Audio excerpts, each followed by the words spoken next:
If your brake override light is on, don't ignore it. Good news, you can usually fix this in minutes.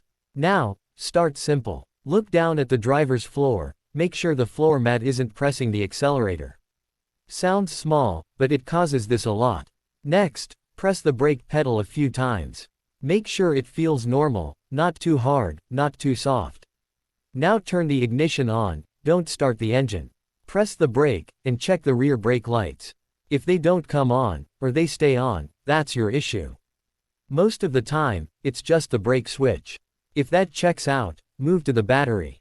Turn the car off, disconnect the negative terminal, wait 10 to 15 minutes. Reconnect it, start the car, and see if the warning is gone. Still there. Try this quick reset. Ignition on, press and hold the brake.